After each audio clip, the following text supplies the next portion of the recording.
सलाम नमस्ते सत श्री अकाल, मैं हूं रजा और आप देख रहे हैं रजाग्राफी का यूक्रेन रूस वॉर अपडेट। दोस्तों, यूक्रेन ने रशिया को इतना बड़ा नुकसान दिया है जितना उसने सोचा ही नहीं था। एक दिन में $1 बिलियन का नुकसान रशिया का हुआ है। सबसे ज्यादा तेल रशिया इस दौरान बेच रहा है और खूब पैसा कमा रहा है।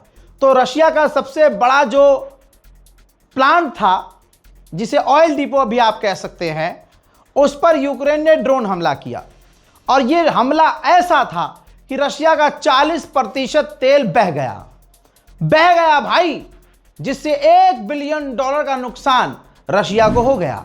आपकी स्क्रीन पर उस हमले के बाद यह सैटेलाइट इमेज है। रशिया ने अपना तेल यहां स्टोर करके रखा था। ऐसा हमला यूक्रेन ने किया कि 40% रूस का सारा तेल ही बह गया। हजरात, रशिया को एक और बड़ा झटका लगा है, बहुत बड़ी खबर है। तभी ये ईरान और अमेरिका और इजराइल की जंग के बीच ये आपको अपडेट दे रहा हूं अलग से। भाई, क्रीमिया के इलाके में रूस का एक मिलिट्री एयरक्राफ्ट क्रैश हो गया। वजह सामने नहीं आई है, लेकिन इस एयरक्राफ्ट के क्रैश होने में 30 से 35 फौजी जो उसमें सवार थे मारे गए। उधर यूक्रेन टक्कर दे रहा है। ये देखिए, यूक्रेन का MiG-29 एयरक्राफ्ट रूस की फौज के ठिकानों को उड़ा रहा है। जो लोग थोड़ा सा टेक्नोलॉजी जानते हैं उनको पता है कि VPN ऐप क्या होती है। रशिया बहुत भारी मात्रा में VPN को ब्लॉक कर रहा है, कह रहा है कि यह हमारी सिक्योरिटी के लिए खतरा है। उधर रूस का बॉर्डर फिनलैंड से मिलता है, ये देखिए, है ना। तो फिनलैंड रूस से इतना डरा हुआ है कि जो रशिया से बॉर्डर मिलता है फिनलैंड का, वो उस पूरी जगह पर अलर्ट सिस्टम लगा रहा है, सायरन सिस्टम लगा रहा है कि खतरा होते ही सायरन बज जाए। वहीं यूक्रेन के खार्किव पर रूस ने बौखलाहट में आकर हमला किया, जिसमें बड़ी तबाही मची। देखिए, Продовжує атакувати місто Харкова бойовими шахедами. Пряме влучання у будинок в Київському районі. Наразі пожежа, другий, відповідно, третій поверх. Підрозділи ДСНС працюють на місці, ліквідовують наслідки. Національна поліція так само разом з підрозділами ДСНС робить поквартирний побудинковий обхід для того, щоб виявити людей, кому необхідно надати допомогу. Поки внаслідок атаки одна людина, жінка, отримала поранення.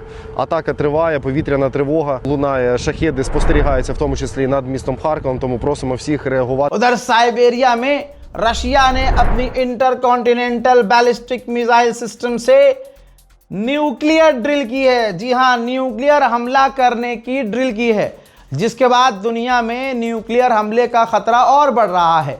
रशिया लगातार कई बार न्यूक्लियर ड्रिल भी कर चुका है। वहीं रशिया यूक्रेन पर बड़े हमले कर रहा है। ऐसा नहीं है कि यूक्रेन ही कर रहा है, यूक्रेन और रशिया दोनों ही यूक्रेन पर हमला।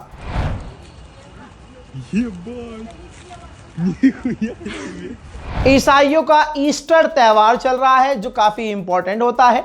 यूक्रेन और रशिया में भारी मात्रा में ईसाई ही रहते हैं। ऐसे में यूक्रेन के राष्ट्रपति ज़ेलेंस्की सामने आए हैं और रूस से मांग की है कि इन त्योहारों के बीच अगर सीज फायर कर लिया जाए तो ज्यादा बेहतर होगा। जो टेक्नोलॉजी यूक्रेन यूज करता है ड्रोन को मार गिराने के लिए, वैसी ही टेक्नोलॉजी, तस्वीर देख लीजिए, वैसी ही टेक्नोलॉजी अब रूस भी इस्तेमाल कर रहा है यूक्रेन के ड्रोन्स को मार गिराने के लिए। हजरात, वहीं आपको बता दूं कि यूरोपीय यूनियन क्या खेल कर रहा है। यूरोपीय यूनियन यूरोप के अंदर जो रूसी प्रॉपर्टी को सीज किया है, उसको बेचकर $1.6 बिलियन वो पैसा यूक्रेन को देगा। उधर यूक्रेन में ये तस्वीर बड़ी अजीबोगरीब है भाई, रोज तस्वीरें आ रही हैं भाई। वहां जो यूक्रेन के कमांडर और फौजी हैं, आम लोगों को जबरदस्ती भाई उनके घरों के बाहर से मार पीट कर गिरफ्तार करके फौज में भर्ती करने के लिए लेके जा रहे हैं। वहीं रशिया ने यूक्रेन के एक हथियारों के वेयर हाउस को उड़ा दिया है।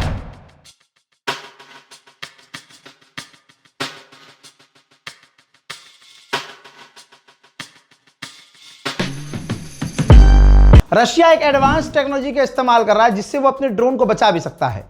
रशिया एक ड्रोन ले रहा है, उसके अंदर कोई ऐसा तीर लगा हुआ है, तीर के ऊपर ही कैमरा लगा हुआ है। वो तीर रूस का ड्रोन जाता है यूक्रेन के ड्रोन के ऊपर और छोड़ देता है। तीर आता है उस ड्रोन में, यूक्रेन के ड्रोन में टच होता है और वो जल जाता है यूक्रेन का ड्रोन। देखिए,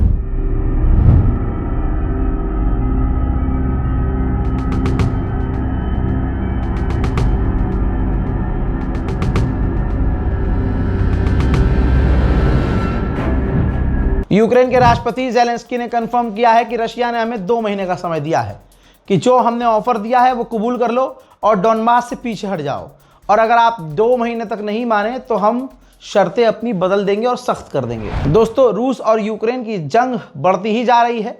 यूक्रेन का ज़ेलेंस्की अपनी जंग संभाल नहीं पा रहा और वो गल्फ देशों को बचाने की बात कर रहा है और स्ट्रेट ऑफ हॉर्मुज तक घुसने की बात कर रहा है। बहरहाल ये यूक्रेन वॉर अपडेट था। इस रिपोर्ट पर अपनी राय ज़रूर लिखिएगा। इस जंग में भी आप किस तरफ हैं ये भी कमेंट सेक्शन में ज़रूर क्लियर कीजिएगा। मैं हूं रज़ा और आप देख रहे थे रज़ाग्राफी अनस्क्रिप्टेड। जय हिंद।